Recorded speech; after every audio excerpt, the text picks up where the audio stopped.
అందరికీ నమస్కారం అండి. ఈరోజు పూరీల్లోకి ఆనపకాయ కర్రీ ఎలా ట్రై చేయాలో చూపిస్తున్నానండి. ఈ ఆనపకాయ కూర ట్రై చేయండి, మీరు కూడా చాలా బాగుంటుందండి. ముందుగా ఈ కర్రీ కోసం నేను ఒక చిన్న సైజు ఆనపకాయ తీసుకున్నానండి. అలాగే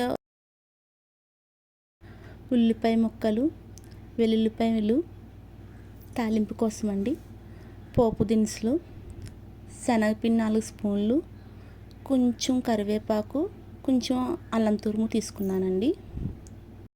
ఇప్పుడు ఆనపకాయ ముక్కలు, ఉల్లిపాయలు, పచ్చిమిర్చి ఇవన్నీ కుక్కర్లో వేసుకుని ఒక గ్లాస్ వాటర్ పోసుకోవాలండి. అలాగే 1/2 స్పూన్ పసుపు వేసుకోవాలండి. అలాగే కొంచెం ఉప్పు వేసుకోవాలండి. నేను ఇక్కడ రాళ్ళు ఉప్పు వేసుకున్నాను. ఒక 1/2 స్పూన్ కారం వేసుకోవాలండి. కుక్కర్ విజిల్ పెట్టుకుని 3 విజిల్స్ వచ్చే వరకు ఉడికించుకోవాలండి. 3 విజిల్స్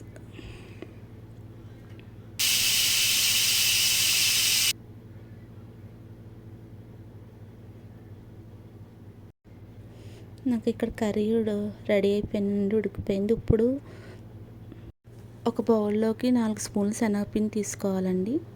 శనగపిండి కొద్దిగా వాటర్ పోసుకుంటూ కలుపుకోవాలండి.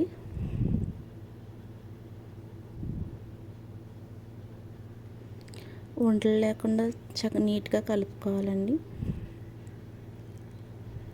వాటర్ని ఇప్పుడు కొద్దిగా తిప్పుకుంటూ కూరలో వేసుకోవాలండి. ఉండలు కట్టకుండా కలుపుకుంటూ స్లోగా పోసుకోవాలండి.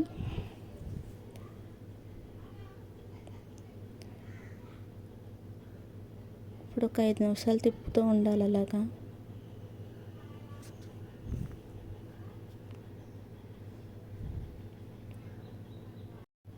కర్రీ ఆల్మోస్ట్ ఉడికిపోయిందండి. ఒక 2 నిమిషాల్లో ఉడకబెట్టుకుని పక్కన పెట్టేసుకోవాలండి, స్టవ్ ఆఫ్ చేసి.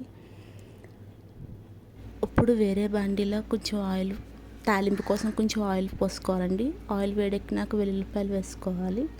వెల్లుల్లిపాయలు కొంచెం వేపుకోవాలండి. అవి కొంచెం వేగినాక ఇప్పుడు తాలింపు దినుసులు వేసుకోవాలి. తాలింపు దినుసులు, అల్లం తురుము వేసుకుని బాగా వేపుకోవాలండి.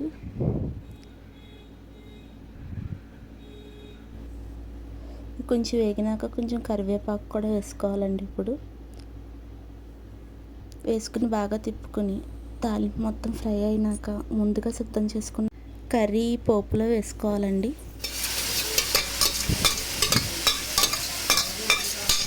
కర్రీ వేసుకుని 1 నిమిషం తిప్పుకోవాలండి.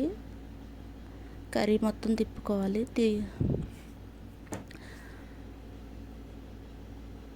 1 నిమిషం బాగా తిప్పుకొని ఇంకా స్టవ్ ఆఫ్ చేసేసుకోవచ్చండి. ఈ కర్రీ పూరీల్లోకి చాలా బాగుంటుందండి. ఒకసారి ట్రై చేయండి, మీకు బాగా నచ్చుద్దండి. ఇప్పుడు పూరీల కోసం ముందుగా సిద్ధం చేసుకున్న పిండిని పూరీల్లో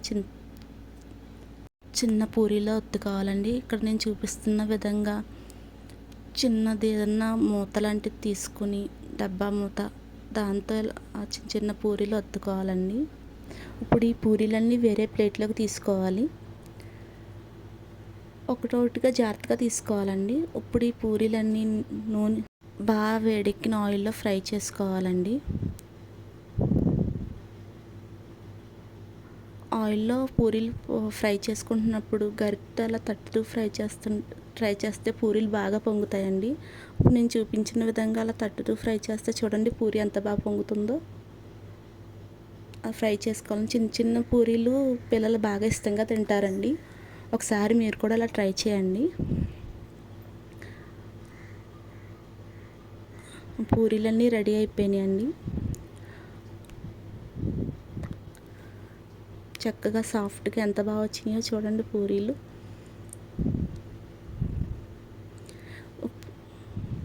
ఇప్పుడు ఈ పూరీల్లోకి మనం ముందుగా సిద్ధం చేసుకున్న ఆనపకాయ కర్రీ ఉంది కదండి, అదే ఆనపకాయ శనగపిండి కర్రీ ఉంది కదండి, అందులోకి సర్వ్ చేసుకుని వేడివేడిగా తినేయడమేనండి. చాలా బాగుంటుంది. ఒకసారి ట్రై చేయండి మీరు. మేము రెగ్యులర్గా ఇలాగే చేసుకుంటామండి. మా పిల్లలు కూడా చాలా ఇష్టంగా తింటారు. మీరు కూడా ఒకసారి ట్రై చేయండి. మీకు ఈ వీడియో కనుక నచ్చితే ప్లీజ్ లైక్ చేయండి, సబ్స్క్రైబ్ చేసుకోండి. Thank you.